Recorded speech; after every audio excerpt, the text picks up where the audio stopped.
अय्यूब 33 उसकी 15 आयत और पहला राजाओं 3 उसकी 16 से 28 आयत। एक आम व्यक्ति जिसके लिए रात एक सोने का टाइम है, बाइबल बताती है एक स्पिरिचुअल व्यक्ति के लिए, एक क्रिश्चियन के लिए वो रात परमेश्वर के साथ कम्युनिकेशन करने का और उसके साथ बात करने का टाइम है। आमीन। एक रात जब लोग सो रहे होते हैं, वो रात हमारे सोने के लिए नहीं, वो सोने के लिए है, लेकिन उससे ज्यादा वो रात परमेश्वर के साथ बात करने के लिए है। अगर आप चाहते हैं आपकी लाइफ में संपूर्ण छुटकारा हासिल हो, आपकी लाइफ में कंप्लीट डिलीवरेंस हो, मेक श्योर आपकी रात की जिंदगी के ऊपर आपका संपूर्ण कब्जा हो, आप उस पर काबू रखते हो। एक ऐसा जादू टोना करने वाला बाबा जिसको ये मालूम है कि अगर मैं रात को उठ के अपनी स्पिरिचुअल एक्सरसाइज को नहीं करूंगा तो मैं उसका वो असर नहीं ले सकता। इमेजिन करो एक क्रिश्चियन जो रात को सोया हुआ है, क्या वो उस जादू और टोने से फतह पा पाएगा? बाइबल कहती है कि एक राजा जिसने अपने बड़े बेटे को कुर्बान कर दिया, इजराइल पर जीतने लगा, इजराइल पर प्रकोप हुआ और इजराइल ये सोचने लगे कि एक शैतानी कुर्बानी से परमेश्वर की कौम कैसे हार सकती है। बाइबल कहती है आप वो चीजें हासिल नहीं करते जो आप डिजर्व करते हैं, आप वो चीजें हासिल करते हैं जिसके लिए आप फाइट करते हैं। अगर आप फाइट नहीं करेंगे, आप डिजर्विंग होने के बावजूद भी आप उस कुर्सी तक, उस डिलीवरेंस तक, उस छुटकारे तक अपनी जिंदगी में कभी नहीं पहुंच पाएंगे। अब हमने ये सब बातें सुनी हैं। अय्यूब 33 उसकी 15 आयत में लिखा, स्वप्न में या रात को दिए हुए दर्शन में जब मनुष्य घोर निद्रा में पड़े रहते हैं या बिछोने पर सोते समय, उसकी अगली आयत में लिखा कि परमेश्वर आपके कानों को फिर खोलता है जब आप रात को स्वप्न में और दर्शन में होते हैं। सब बोलो आमीन। इस अय्यूब की 33 उसकी 16 आयत को भी मैं आपके सामने पढ़ूंगा और आप उसे ध्यान से सुनेंगे। अपने पड़ोसी को बोलो तेरी नाइट लाइफ तेरे काबू में होनी चाहिए। 16 में लिखा, तब वह मनुष्यों के कान खोलता है और उनकी शिक्षा पर मोहर लगाता है। कब? 15 आयत में स्वप्न में। कब? रात को दिए हुए दर्शन में। 16 आयत में लिखा वह मनुष्यों के कान खोलता है। अब अपने बच्चे के कान खोलते जब वो जाग रहा होता है, आप उसको समझाने की कोशिश करते हैं, लेकिन परमेश्वर कहता है घोर निद्रा में। परमेश्वर कहता है कि रात में, स्वप्न में, जब मनुष्य नींद में होते हैं, बाइबल कहती परमेश्वर वो तुम्हारे कानों को खोलता है। रात जो दूसरे लोगों के लिए एक एंटरटेनमेंट का टाइम हो सकता है, लेकिन एक क्रिश्चियन के लिए वो एक सुपरनैचुरल काम करने का, परमेश्वर के साथ बात करने का, परमेश्वर से नई दिशा को लेने का, उसकी अगुवाई को लेने का टाइम है। आमीन। हम सब जानते हैं, बाइबल कहती है कि सुलेमान जब भेंट को चढ़ाता रहा और बलियां चढ़ाता रहा परमेश्वर के भवन, परमेश्वर के उस संदूक के सामने, तो बाइबल कहती है परमेश्वर रात को दर्शन में सुलेमान को दिखाई दिए। सपने में सुलेमान से कहा तू क्या चाहता है? सुलेमान ने कहा तेरे लोग बहुत ज्यादा है, मुझे बुद्धि चाहिए कि मैं तेरे लोगों का न्याय कर सकूं। परमेश्वर ने कहा ठीक है, मैं तुझे बुद्धि देता हूं, लेकिन तुझे पैसा भी देता हूं, ऐश्वर्य भी देता हूं, ना तेरे बाद किसी राजा को दूंगा, ना तेरे से पहले कभी किसी को दिया। और बाइबल कहती वो बुद्धि काम करना शुरू कर गई। और उसके बाद फिर पहला राजाओं 3 उसकी 16 से 28 में कुछ हुआ, उसको हम पढ़ेंगे। उसमें लिखा, उस समय 2 वेश्याएं, 2 प्रोस्टिट्यूट वेश्या राजा के पास उनके सामने खड़ी हुई। उनमें से एक कहने लगी, हे मेरे प्रभु, मैं ये और ये स्त्री दोनों एक ही घर में रहती हैं। इसके संग घर में रहते हुए मेरे बच्चा पैदा हुआ, और फिर मेरे जच्चा के 3 दिन के बाद ऐसा हुआ कि ये स्त्री भी जच्चा हो गई, और हम दोनों के, और हम संग ही संग थी, और हम दोनों को छोड़कर घर में और कोई भी ना था। उसने कहा मेरे बेबी पैदा हुआ, और उसके बाद 3 दिन के बाद इसके भी बेबी पैदा हुआ। उसमें लिखा 19 आयत में, और रात को इस स्त्री का बालक इसके नीचे दबकर मर गया। कब मरा वो? ऊंची आवाज में बोलो, कब मरा? रात को वो मरा। उस स्त्री के नीचे दब के। तब इसने आधी रात को उठकर, जब तेरी दासी यानी मैं सो रही थी, तो मेरा लड़का मेरे पास से लेकर अपनी छाती में रखा और अपना मरा हुआ लड़का मेरी छाती के पास लेटा दिया। भोर को जब मैं अपने बालक को दूध पिलाने को उठी तो उसे मरा हुआ पाया, परंतु भोर को ध्यान से मैंने देखा कि ये मेरा बेटा है ही नहीं। दूसरी स्त्री ने कहा, नहीं, जीवित पुत्र मेरा है और मरा हुआ तेरा है। परंतु ये कहती रही, नहीं, मरा हुआ मेरा है, मरा हुआ तेरा है, जीवित पुत्र मेरा है। बाइबल कहती है इस तरह वो राजा के सामने बातें करती रही और राजा ने कहा, एक जो कहती है जो जीवित है वही मेरा पुत्र है और मरा हुआ तेरा पुत्र है, और दूसरी कहती नहीं, जो मरा है वह तेरा है, जो जीवित है वो मेरा है। राजा ने कहा, मेरे पास तलवार लाओ, और वह एक तलवार राजा के पास लेके आए। तब राजा बोला, जीविते बालक को 2 टुकड़े करके आधा इसको और आधा उसको दे दो। तब जीवित बालक जो उसकी असली मां थी, उसका मन पसीज गया और उसने कहा, नहीं, ये बालक दूसरी को ही दे दो ताकि वो मर ना जाए। और इससे मालूम हो गया राजा को कि जिस औरत ने कहा है कि नहीं ये दूसरे को दे दो, उसे मालूम होगा कि ये बालक इसी का है। हमने ये स्टोरी बहुत बार टीवी में भी देखी होगी। ये बाइबल की स्टोरी है, ये राजा सुलेमान की स्टोरी है। और बाइबल कहती है जब दूसरी औरत जिसका वो बच्चा नहीं था, उसने कहा, हाँ हाँ ठीक है, ऐसा ही होने दो, ऐसा करो, आधा आधा कर दो, ना मेरा ना इसका। तो कोई भी असली माँ ऐसा नहीं बोल सकती थी। और ये बुद्धि कहां से आई? रात को दर्शन में, रात को सपने में परमेश्वर ने सुलेमान से बात की। जब सुलेमान तैयारी में था, रात को परमेश्वर कब आपसे बात कर? जब आप तैयारी में हैं।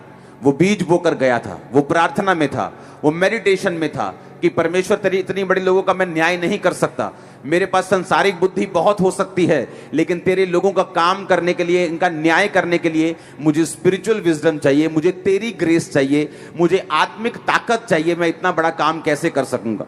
और बाइबल कहती परमेश्वर ने उसको उत्तर दिया। अगर आप यहां पे देखेंगे, 2 औरतें जिनका बच्चा आपस में उन्होंने बदला लिया, रात को ही उसका बच्चा मरा, आधी रात को। और जब दूसरी औरत का बच्चा उठाया गया तब वो आधी रात थी। मैंने लोगों की लाइफ्स को, उनकी डेस्टिनीज को, उनकी जिंदगी में जो परमेश्वर की योजना परमेश्वर ने सोची हुई है, आधी रात के अटैक में उन्हें खत्म होते हुए देखा है। लोगों को फोन आता है, मैं रात को सो रहा था, मुझे मैसेज आया कि आपकी दुकान में आग लग गई। मैं आधी रात को सो रहा था, मुझे मेरे फलाने को मैसेज आया, उसको हार्ट अटैक हो गया, वो मर गया रात को ही। आधी रात को मुझे मैसेज आया। डेविल क्या करता है? वो चाहता है कि जब आप अलर्ट नहीं हैं, क्या ऐसा हो सकता है, यहां इतने माएं बैठी हैं, आपके जितनों के बच्चे हैं, कि आधी रात में आप इतनी गहरी नींद में है कि आपका बच्चा ही कोई उठा के ले गया। यही हाल आज क्रिश्चियन लोगों का है। ऐसी बहुत कम माएं होती हैं कि अगर आप उनके बच्चे को उनके साथ आपने लेटाया हो और आप उनके बाजू के ऊपर से या नीचे से बच्चे को उठा के लेके जाएं और मां को पता तक ना चले, ऐसा नहीं होता। 1000 में एक, 10,000 में एक मां होगी जो इतनी गहरी नींद में होगी। और बाइबल कहती जब वो गहरी नींद में थी, उसके बच्चे को वो उठा के लेके और मरा हुआ बच्चा रख दिया। आज क्रिश्चियन गहरी नींद में सो रहे रात को, उन्हें मालूम भी नहीं होता कब उनकी जीवित चीजों को उठा लिया गया और मरी हुई चीजें उनके पास रख दी गई। कब उनके हस्बैंड को उठा लिया गया और अपना कर लिया गया, और एक मरा हुआ जिसकी कोई अब रिलेशनशिप अपनी वाइफ के साथ नहीं है, उसके साथ जोड़ दिया गया। अब पूछो तू कर क्या रही थी? रात को मैं सो रही थी। ठीक है, अगर रात को तू सो रही थी जबकि तुझे ये मालूम है तू क्रिश्चियन है, और शैतान जो डेस्टिनीज हैं, जो लाइव्स हैं, जो तेरी लाइफ की प्लानिंग्स हैं, योजनाएं हैं, उन्हें रात को एक्सचेंज करने की कोशिश करता है, रात को उन्हें बदलने की कोशिश करता है। पर तू रात को सोई हुई थी, तू क्यों सोई? इसमें गलती सिर्फ उसी की नहीं है जिसने अपने मरे हुए बच्चे को रख दिया, उसका भी रात को ही बच्चा मरा, और दूसरी का भी रात को एक्सचेंज किया गया। जिन व्यक्तियों को यह मालूम है कि रात एक्सचेंज करने का टाइम है, जो युद्ध, जो लड़ाई आपका परिवार हार चुका है, आपकी मैरिज हार चुकी है, जिस दिन आप रात को उठ जाएंगी प्रेयर के लिए, आप जीत हासिल करेंगे यीशु मसीह के नाम पे। जो फाइनेंस खत्म हो चुका है, जो फाइनेंस टूट चुका है, जो परिवार फिनिश हो चुका है, शैतान ने डेस्टिनी आपकी उठा ली है, आज से फैसला करके जाओ, रात को आऊंगी घुटनों के ऊपर, शैतान को जीवित बच्चा आपका वापस करना पड़ेगा यीशु मसीह के नाम में। मुझे आमीन ऊंचे वाला चाहिए। मैंने कहा मुझे आमीन ऊंचे वाला चाहिए। Hallelujah, hallelujah. आपको उसको मालूम कैसे हो सकता है कि माँ अपने दूध पीते बच्चे को इतनी गहरी नींद में सो जाए कि उसका बच्चा कहीं उठा के लेके जाए? ऐसा नहीं हो सकता। वही क्रिश्चियन हैं जिनकी लाइफ में सैड स्टोरीज हैं, जो रात को इतनी गहरी नींद सोते हैं कि रात को 9 बजे 10 बजे सोएंगे और सुबह 8 बजे उनकी आंख खुलती है। आप एक डेंजर जोन में चल रहे हैं, आप एक खतरनाक जोन में जी रहे हैं। ऐसे भी क्रिश्चियन हैं जो सुबह रात को 10 बजे सोते हैं और सुबह 7 बजे उनकी आंख खुलती। आप एक डेंजरस लाइफ जी रहे हैं। आपको मालूम नहीं कि रात को डेविल एक्सचेंज करने के लिए आता है। रात को ही शैतान आपकी डेस्टिनी को एक्सचेंज करने के लिए आता है। एकदम से आप बोलते पता नहीं मेरे बेटे को क्या हो गया, अच्छा भला था लेकिन पता नहीं इसका एकदम से स्वभाव चेंज हो गया, एकदम से ये ऐसा करने लगा, क्योंकि आपने अभी तक अपनी रात वाली जिंदगी के ऊपर फतह नहीं पाई। पता नहीं मैं एकदम से सुबह उठी और मेरे पेट में गड़बड़ है, अब 4 साल हो गए हैं मेरे लीवर में प्रॉब्लम है, अब 4 साल हो गए मेरी किडनी में प्रॉब्लम है, पता नहीं रात को क्या हुआ। शैतान आया और एक्सचेंज करके चला गया, मुर्दा चीज रख के चला गया, जीवित चीज उठा के चला गया।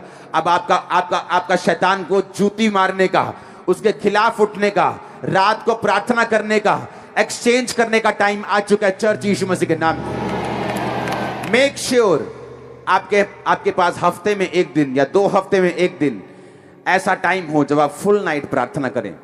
आपके पास ऐसा समय हो कि आप रोज रात को कुछ घंटे, 1.5 घंटा, 1 घंटा, 2 घंटे, 3 घंटे आप नाइट में जरूर प्रार्थना करें। मेक श्योर जब आप सोने के लिए जाएं तो आप टीवी देखकर ना जाएं, मोबाइल देखकर ना जाएं, ज्यादा इधर उधर की बातें गपशप लगा के ना जाएं, प्रार्थना करने के बाद जाएं ताकि परमेश्वर सपने में उन चीजों को बदल सके। बाइबल कहती है सपने में ही सुलेमान के परमेश्वर आए और परमेश्वर ने कहा तुझे क्या चाहिए। वो सपना देख रहा है और सपने में उसे मालूम था उसको क्या बोलना है। इतना कॉन्शियस था वो, अपने सब कॉन्शियस में, अपने विवेक में इतना ज्यादा अलर्ट था कि उसे सपने में भी ये मालूम था कि मुझे परमेश्वर को क्या बोलना है। अगर सुलेमान दुनियावी होता तो मैं आपको दावा करता हूं उसे ये इनकाउंटर कभी ना मिलता।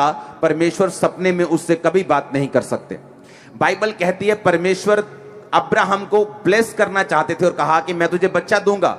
और जब 99 ईयर का अब्राहम हो गया, 75 साल से 24 साल बाद परमेश्वर उसके सपने में आके क्या बोलते हैं, अब्राहम मेरी उपस्थिति में चलता जा और सिद्ध होता जा। जैसे ही उसको परमेश्वर ने बोला सिद्ध होता जा, इसका मतलब अगर मैं आज आपके पास आकर बोलूं कि भाई ये कमियां ना अपनी जिंदगी से निकाल दे, तो मुझे बताने की जरूरत नहीं है आपकी लाइफ में क्या कमी है। आपको मालूम है मैं टीवी ज्यादा देखता हूं, आपको मालूम है नहीं मैं नशा करता हूं, आपको मालूम है नहीं मैं गाली निकालता हूं, आपको मालूम है नहीं मैं चोरी करता हूं, आपको मालूम है मेरी प्रार्थना कम है, आपको मालूम है आपकी यारी दोस्ती बहुत ज्यादा है। वो कमी आपको मालूम होती। जैसे अब्राहम को परमेश्वर ने कहा ये कमी निकाल और सिद्ध हो जा, उसको मालूम था वो कमी कौन सी। उसने कहा ठीक है परमेश्वर। जैसे ही अपनी कमी को दूर किया, अगले कुछ ही पलों में उसको स्वर्गदूत दिखाई देते और अब उसको दिख रहा है कि ये दूत है। और उसने कहा आओ मेरे घर में पधारो, खाना खाओ, जब तक खाना ना खाओ तब तक जाओ नहीं। पहले भी दूत उसके घरों में आते होंगे लेकिन वो कभी उनको पहचान नहीं पाता था। बाइबल कहती है जब दूत आपकी जिंदगियों में आते हैं, बाइबल कहती है, नया नियम कहता है, इब्रानियों की पुस्तक कहती है कितनों ने अनजाने में स्वर्गदूतों की पहनाई की है। कितनों ने अनजाने में, यानी उनको मालूम भी नहीं था कि मैं जिसकी पहनाई कर रहा हूं, मैं जिसकी सेवा कर रहा हूं, ये एक स्वर्गदूत है, इंसान नहीं। अब अब्राहम को मालूम था कि ये स्वर्गदूत है, लेकिन कितनी बार ऐसा हो सकता है कि वो पहले भी उसके पास आते हों और अब्राहम उन्हें पहचान ना पाता हो। उसे लगता हो राह का निकलता हुआ कोई राही है, कोई निकल रहा है, कोई मुसाफिर है जो मेरे रास्ते से निकल रहा है, कोई साथ के मोहल्ले का लोग है कि या कोई साथ के कोई शहर में जा रहा है। लेकिन अब अब्राहम को मालूम था क्योंकि उसने अपने जीवन की कमियों को जीत लिया था और उनको दूर कर दिया था। अब बाइबल कहती है रात को वो उठी, अपना मरा हुआ बच्चा रखा और जीवित उठा लिया। कितने लोग हैं जिनकी मैरिज लाइफ मर चुकी, आप खूबसूरत हैं, हस्बैंड दूसरी वाइफ के साथ है। कितने लोग हैं जिनकी बेटी उनको बुलाती तक नहीं और घर से बाहर लोगों से हंस हंस के मिलती है। कितने लोग हैं जिनके अपने घरों में कलेश है। कारण क्या? कारण शैतान है जिसने आपकी डेस्टिनी को चुरा लिया। जिसने आपकी जीवित चीजों को चुरा कर वहां मुर्दा चीजें रख दी। कारण शैतान है, कारण आप परमेश्वर के वचन को नहीं समझते। आप ये समझते हैं कि आप जस्ट जीसस जीसस पुकारेंगे, आप जस्ट यीशु मसीह को मान के संडे चर्च चले जाएंगे और आपकी जिंदगी में सब कुछ सही हो जाएगा। संडे चर्च जाने का फायदा यह है कि जो वचन आपको समझाया जाता है, जो फायर आप संडे रिसीव करते हैं, उसको घर जाओ और इस्तेमाल करो। आज रात को रेस्ट करके कल सुबह उठो, पर्सनल प्रेयर करो। उसके बाद कल रात सोने से पहले प्रार्थना करो। सो जाओ, परमेश्वर सपने में बात करेंगे आपसे, वो सपने में डिलीवर करेंगे आपको। जो शैतान ने चीजें मुर्दा रख दी हैं आपके पास, उन्हें जीवित करो। लड़ो उन चीजों के लिए कि वो चीजें जो मर चुकी हैं, वो रिलेशनशिप, वो फाइनेंस, कि मेरा बिजनेस बड़ा अच्छा था लेकिन कुछ एक दो अटैक हुए, हाँ बिजनेस फिर से खत्म हो गया। एक दो लोगों ने मेरे खिलाफत करनी शुरू कर दी, मेरे साथ ये हो गया। आप जानते हैं शैतान हर एक व्यक्ति को अटैक करता है, लेकिन जिस व्यक्ति की लाइफ में नाइट प्रेयर है वो अटैक कामयाब नहीं हो सकता, वो अटैक कभी भी आपकी लाइफ में चल नहीं सकता। अब आपको ये बात समझनी है कि आपका चर्च आने का मकसद ये है कि आप गहरी टीचिंग को ले सकें, आप गहरे वचन को ले सके।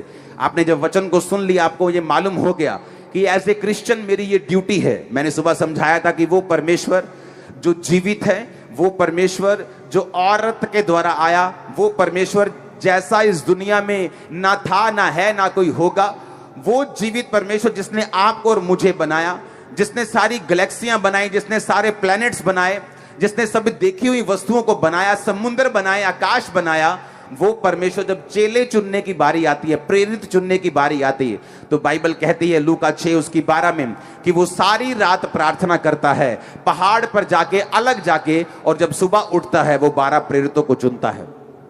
वो परमेश्वर जो खुद परमेश्वर है, जिसने आपको और मुझको बनाया और दुनिया को बनाया, जब उसने चेलों को चुनना था तो उसको भी प्रार्थना करनी पड़ी।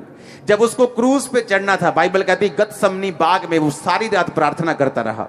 उसको मालूम था अगर मैं प्रेयर नहीं करूंगा, मैं इस दुनिया में मसीह के साथ, यहोवा के साथ, पिता के साथ नहीं चल सकता। आप क्रिश्चियन हैं, आपकी प्रेयर लाइफ जीरो है, तो किस चीज का इंतजार कर रहे हैं आप कि शैतान मरी हुई चीजें रखे और जीवित उठा के लेके जाए, फिर आप रोएंगे और फिर आप फैसला करेंगे प्रार्थना करने का। पहले क्यों अलर्ट नहीं है आप? पहले क्यों आप अलर्ट नहीं? क्यों आपको, जैसे वो सुलेमान राजा के पास गई, क्यों आपको परमेश्वर के पास बार बार जाना पड़े कि परमेश्वर मेरी लाइफ में ये क्यों हुआ? क्यों आपको कंप्लेंट करनी पड़े, जबकि परमेश्वर ने आपको पहले ही जागने के लिए बोला है। बाइबल कहती है यीशु मसीह ने कहा जागता रहे और प्रार्थना करता रहे।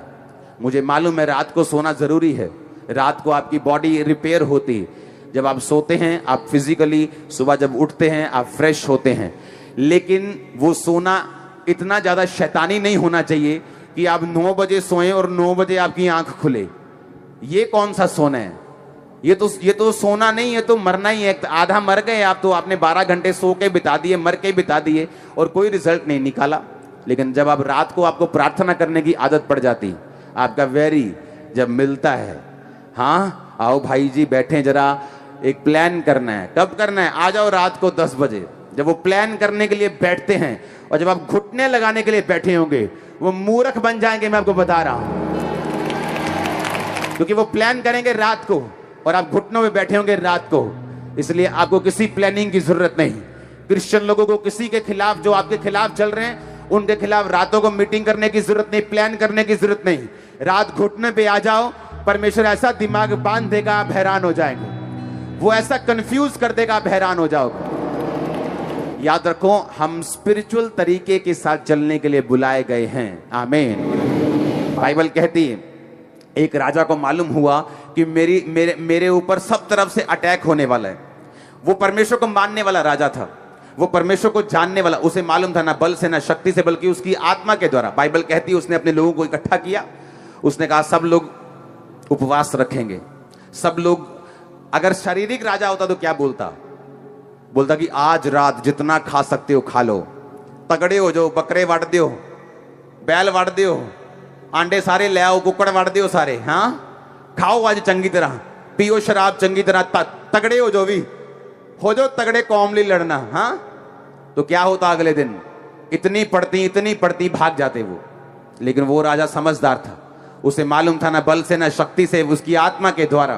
क्या किया उसने कहा आ जाओ भाई, सब लोग हम फास्टिंग रखेंगे, सब लोग हम महासभा का प्रचार करेंगे, यहोवा को याद करेंगे। सारे उसने वर्शिपर बुला लिए, उसने कहा तुम वर्शिप करो। याजकों को बोला चलो वर्शिपर्स के साथ साथ तुम चलो, जब लड़ने के लिए जाएंगे आगे वर्शिपर होंगे। वो आगे तुरियां लिए हुए बांस लेके वो डोल डफली और हालेलुया के नारे लगा के जा रहे हैं। जो राजा लड़ने के लिए आ रहे थे आपस में लड़ पड़े। वो 3 ग्रुप थे, आपस में लड़ लड़ के मर गए और परमेश्वर ने उनका छुटकारा किया। अरे हम उस परमेश्वर को मानते हैं, हम वो कौम हैं जिसको लड़ने की जरूरत नहीं पड़ती। हमारा परमेश्वर हमारे लिए लड़ता है, हमारे लिए खड़ा रहता है, दुश्मन को कंफ्यूज करके रखता है। आमीन ऊंचा चाहिए, हालेलुया। लेकिन इन बातों की हमें नॉलेज होनी चाहिए कि हमारा छुटकारा, हमारी डिलीवरेंस एक स्पिरिचुअल तरीके के साथ होगी। अगर मैं स्पिरिचुअल तरीके के फॉलो नहीं कर रहा हूं, अगर मेरा जो तरीका है वो आत्मिक नहीं है, तो मेरा छुटकारा टेम्पररी है, मेरा छुटकारा फिर थोड़े दिनों के लिए है और वो लंबा नहीं चलेगा। लेकिन अगर मैं अपने छुटकारे के लिए स्पिरिचुअल चीजों को फॉलो कर रहा हूं, मैं परमेश्वर के बाइबल को मैंने अपना स्टैंडर्ड बनाया है, तो वो छुटकारा आप, आपके वंश, आपके बच्चे, पोते पड़पोतों तक वो कंटिन्यू करेगा और कोई शैतान की ताकत आप पे अटैक नहीं कर पाएगी। आमीन, आमीन। अब जो सुबह मैंने बताया, अब मैंने उस वचन को कंप्लीट किया कि आपको क्या करना है कि रात को जहां परमेश्वर बात करता है, अय्यूब 33 उसकी 15 और 16 आयत को फिर से पढ़ेंगे। उसने कहा स्वप्न में रात को दिए हुए दर्शन में जब मनुष्य घोर निद्रा में पड़े रहते हैं या बिछौने पर सोते समय, वह मनुष्यों के कान खोलता है और उनकी शिक्षा पर मोहर लगाता है। आमीन। आपके कानों को वो खोलता है रात को। लेकिन क्या आप तैयार हैं अपने कानों को खुलवाने के लिए? क्या आप इतने रेडी हैं कि परमेश्वर आप जब वो आपको कंसीडर करे, वो आपके घर विजिट कर सके? कहीं ऐसा तो नहीं कि जब वो विजिट करने के लिए आए, आपका माहौल इतना गंदा हो कि वो आपके घर में एंटर ना कर सके। बाइबल कहती है वो पवित्र परमेश्वर है, कोई पवित्रताई के बिना परमेश्वर को देख नहीं सकता। कहीं ऐसा तो नहीं जब वो आपको विजिट करने के लिए आए, तब आपकी लाइफ में इतनी गंदगी हो, इतनी डिस्ट्रैक्शन हो कि वो आपको विजिट ही ना कर सके। और बाइबल कहती है रात को घोर निद्रा में, रात को स्वप्नों में परमेश्वर आपके कानों को खोलता है। आपके कान खुल जाएं, आईज खुल जाएं, वो सपनों में आपसे बात करे, सुपरनैचुरल एक्सपीरियंस आपकी लाइफ में हो। आमीन हो, चाहिए बरकत आपकी है चर्च। Hallelujah, hallelujah. ऊंची आवाज से बोलो हालेलुया। आप मेरी बात समझ रहे कि नहीं? हाँ, ओके। इवेंजलिस्ट टीम को तैयार रखना, आपके ऑयल जो आपके पास होने पास रखना। जब आप पे आज ले हैंड होगा, स्पेशल ऑयल से मैं आपके लिए प्रेयर करूंगा। मेरा बिलीव है जो लोग तौबा करके जाएंगे, आपको सपने आएंगे, परमेश्वर आपसे बात करेंगे। सेम ब्रांचेस में भी बड़े ऑयल के साथ आप पर प्रेयर होगी और यहां पर जो खामरा चर्च में मौजूद हैं। और मैं आपको बता रहा हूं, अगर आपने सुबह की टीचिंग सुनी है, अब की टीचिंग सुनी है, जस्ट प्रेयर को रिसीव करो और अपनी जर्नी को स्टार्ट करो जो परमेश्वर आपको देने के लिए जा रहे हैं। नाइट लाइफ एक जर्नी है। आपको मालूम होगा कि खुदाबंद आज आपसे बात करेगा, आपको मालूम होगा। आपको मालूम होगा कि आपको तैयारी करनी है, परमेश्वर आपके सपने में आएंगे, आपको मालूम होगा। मैंने अपनी लाइफ में शैतान को सपने में अटैक करते हुए और परमेश्वर को मुझे सपने में मसा करते हुए एक्सपीरियंस कर चुका हूं। मैं दोनों चीजें एक्सपीरियंस कर चुका हूं।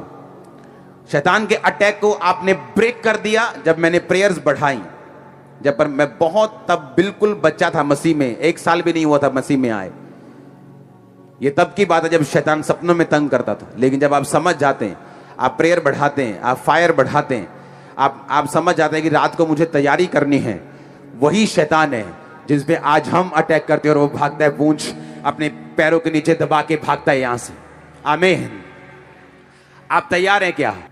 उस जर्नी को एंजॉय करने के लिए आप तैयार हैं क्या? आपको सपने, याद रखना ये प्रोफेटिक वर्ड है, आपको सपने आएंगे अपने बेटे के लिए, सपने आएंगे अपने फाइनेंस के लिए, आपको आपको सपना आएगा सभी चीजों के लिए जो आपके साथ जुड़ी हुई हैं। आमीन। ऊंचा ये बरकत आपकी है। Hallelujah, hallelujah. अपने पड़ोसी को बोलो, अपनी रात की जिंदगी को काबू में रख, तेरी पूरी जिंदगी काबू में आ जाएगी। आमीन।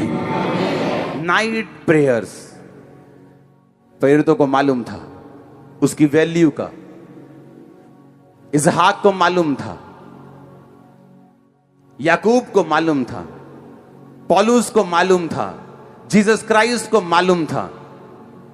और अगर आपको मालूम नहीं है तो फिर हम उस गिनती में नहीं आ सकते हैं। ये वो लोग हैं जिन्होंने गवाहियां पाई हैं। बाइबल कहती है, पौलुस ने एक जगह अपनी स्टेटमेंट दी है। पौलुस ने कहा, जिस यूरोप में मैं प्रचार करता हूं, एक भी जगह ऐसी नहीं रह गई जहां पर मैं प्रचार मेरा नहीं पहुंचा, जहां तक यीशु मसीह की बात नहीं हुई। आमीन। आपको घबराना नहीं। बाइबल कहती है, जो विरोधी हैं, जहां आपका प्रचार नहीं पहुंच रहा, वो पहुंचाने की हमारे पे कृपालता कर रहे हैं। वो पहुंचाने की, आपका नहीं पहुंच रहा वहां पे। अरे कौन जानता था? सारे थोड़ी पास्टर्स को जानते थे। लोगों को मालूम नहीं था कि गांव में कईयों को पास्टर्स के बारे में, पास्टर क्या होता है। लेकिन उन्हीं लोगों ने प्रचार कर करके बता दिया पास्टर्स क्या होता है, चर्च क्या होता है, जीसस क्या होते हैं, हीलिंग किसे कहते हैं, चमत्कार किसे कहते हैं। अरे थैंक्स करो, थैंक यू बोलो उनको। हालेलुया। उन्होंने तो बता दिया पूरे पंजाब को। अब पंजाब में कहीं भी आपको जाके प्रचार करने की, वो खुद ही करी जा रहे हैं। हालेलुया। तो ये तो अच्छी बात है, ये तो हमारे लिए आनंद करने की बात है कि जिस परमेश्वर का प्रचार हम कर रहे थे, आज प्रभु ने हमारे बहुत से भाई खड़े कर दिए हैं जो कुछ हमसे प्यार करते हैं, कुछ नहीं भी करते, लेकिन वो काम हमारा ही कर रहे हैं। वो इनडायरेक्टली हमारा ही काम कर रहे हैं। हम कितना कर लेंगे, हाँ, लेकिन वो भी कर रहे हैं। अब हम इकट्ठे होकर यीशु मसीह का प्रचार कर रहे हैं। पौलुस ने कहा, कोई तो भली मनसा से कर रहा है, कोई मेरे लिए कलेश पैदा करने के लिए कर रहा है, पर प्रचार सारे परमेश्वर का ही अब कर रहे हैं। आमीन। अब प्रचार वो क्रिश्चियन लोगों का ही कर रहे हैं, क्रिश्चियनिटी का ही कर रहे हैं। आमीन। तो ये प्रचार उन्हें करते रहना चाहिए। हालेलुया। हमारे बोझ को उन्होंने, परमेश्वर ने हमें भाई दे दिए हैं जो हमारे बोझ को उठा रहे हैं। बोलते कितना आप करोगे, हम भी आपके साथ करते हैं ना, तो करो। हालेलुया। जब इस चर्च की शुरुआत हुई तो इस चर्च का पहले नेगेटिव प्रचार होता था। लोग बोलते यार ऐसा है नेगेटिव, यार लगता तो नहीं है, लड़का देख के आते हैं। जब वो देखने के लिए आए, आज इसी चर्च के मेंबर है 18 साल से, तो पहले नेगेटिव होने दो, कोई बात नहीं, लोग समझ जाएंगे। आमीन। आप लोगों को एक दिन के लिए मूर्ख बना सकते हो, गवाहियों को 1 महीने के लिए खरीद सकते हो, 2 महीने के लिए खरीद सकते हो, बहुत ज्यादा पैसा है तो 1 साल के लिए खरीद लोगे।